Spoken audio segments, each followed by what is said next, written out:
In an episode about traffic violence, the only way I'm okay with opening this video is to plug Not Just Bikes, a YouTube channel that talks about transportation and urban/suburban planning. Car dependency is a ridiculously, absurdly massive problem in the United States and Canada for a long list of reasons, and it was his videos that opened my eyes to the realm of possibilities for walkable and rapid transit-oriented places to live. Look in the video description between the inaccurate plot recap and the photo credits for a link to Not Just Bike's Strong Towns playlist, which are easily his most important videos.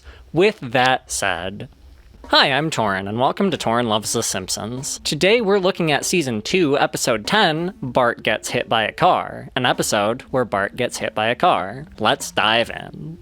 Let's first look at the humor. And this is the episode that introduced Lionel Hutz and Dr. Nick. The two of them honestly carried like 90% of this episode's humor on their backs, and TBH, they're not carrying a whole lot on their backs. However, they do have some really solid moments, especially in the scene Dr. Nick is first introduced. There's also a little bit of apt satire of the United States injustice system when Mr. Burns threatens that Judge Snyder, or as he's named in this episode, Judge Moulton, wouldn't dare cite him for contempt, and Judge Snyder indeed backs down. There are tons of things wrong with US courts, and while I wouldn't say this satire is tackling the most egregious problems, I'm on board with almost any criticism of the US legal system because almost everything is wrong with the US legal system. Man, I'm getting kinda opinionated in this one, huh? Okay, but the humor, that's what we're here for. Right. So all I've got left to talk about there are a couple moments that relate to other episodes. Bart's "ow, quit it" line when Dr. Hibbert teases him is definitely a reference to the very first episode, Simpsons Roasting on an Open Fire, when Lisa and Maggie are poking Bart's former tattoo. And then this episode is the first example of Homer declining to be thrown out by security because he can throw himself out, something he quite literally does in Season 13's Homer the Mo, in a scene so memorable I immediately thought of it even though I haven't seen the episode in probably over 15 years. So yeah, that's about it for the humor. It's pretty alright. Good, but not that good, and definitely nowhere near great. B-, let's move on. So for the plot, in this episode, well, it's an episode where the main characters face the possibility of getting $1 million. You know how that kind of plot ends before it even starts. They're not gonna get the $1 million. The most interest you can really hope for is for an interesting journey on the way there and or afterwards. So what's the way to losing the lawsuit like? I really like how the episode uses Lionel Hutz. He may not be carrying a whole lot of humor, but he is also carrying a large portion of the plot too. That is also not necessarily to say that he's carrying a whole lot on his back, because he's pretty much the only thing I like about much of the plot. But between his literal ambulance chasing, his shady relationship with Dr. Nick, and his skillful but harsh coaching of Bart, he is just played so well. It's great to see him get such a solid introduction. I particularly love how he doesn't actually state Dr. Nick is a doctor. He just says Nick is the only person in this room who even comes close. And then later on, Marge calls back to that by stating in court that she's not sure Dr. Nick is a real doctor. And how about after the losing the lawsuit? How does the episode do there? Honestly, I don't know how I feel about it. I initially felt the marriage crisis ending seemed tacked on and out of place. And that's a view that was certainly informed by the real Gems, I think in his Season 2 retrospective, but I can't remember for sure because I've been trying not to rewatch his old videos because I don't want them to bias my opinions.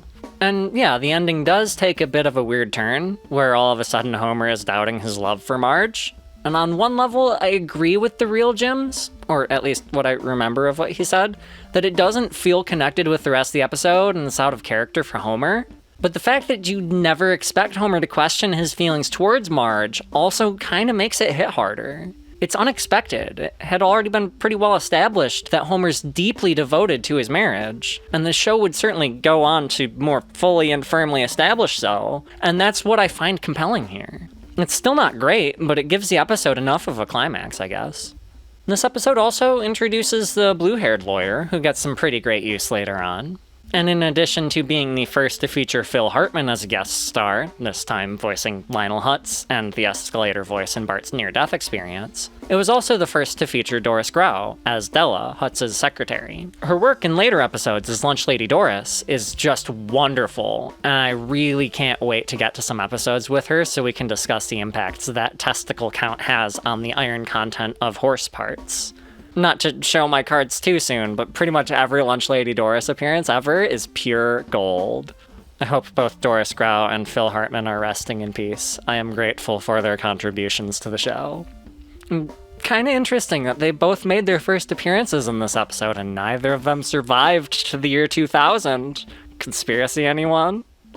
And I guess I'll include this as part of the plot segment. The format of these reviews is kinda arbitrary anyways. Time for a new segment that I like to call Spanish Language Grammar Nerd Shit. As I mentioned before, in addition to voicing Lionel Hutz in this episode, Phil Hartman did the voice in Bart's dream, instructing him to hold on to the handrails and not spit over the side, and then scolding him for spitting anyways. And in the Spanish translation for "we told you to hold on to the handrail," while it gets cut off mid-sentence, it makes a couple of grammar errors that probably nobody cares about but me, but I'm the one making this video, so I'm gonna talk about it anyways. So the bad translation is "te dijimos que se aguante," and then it gets cut off. And problem number one is that the verb aguantar should be in the tú form instead of the el usted form, because the translation already refers to Bart as te instead of se. So what we have here kind of ends up translating as "we told you to hold themself" instead of "hold yourself," which doesn't make sense. And honestly, I figure most native Spanish speakers would probably be perfectly good with "te dijimos que te aguantes," colloquially, just like how most native English speakers are perfectly good with saying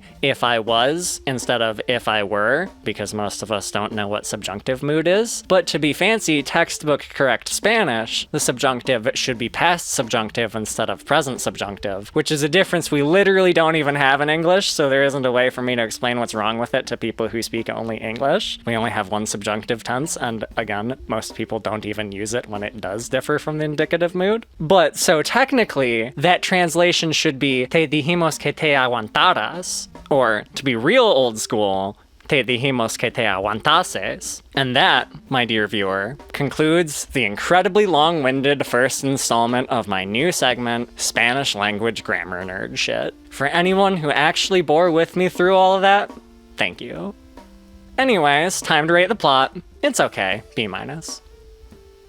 And now for the final rating. B-, B-, B-. Everything about this episode is a B-. Let's go home. We're already there. That was fast. Thanks for watching. Don't forget to hit the like button, subscribe to the channel, ring the bell, leave a comment, mail the YouTube CEO with your list of complaints about how content creators have to bug the viewers about algorithm shit, and do crimes. Just kidding, don't do crimes, I don't want to be liable for you. Anyways, up next we have one fish, two fish, blowfish, bluefish, so I will see you in that video.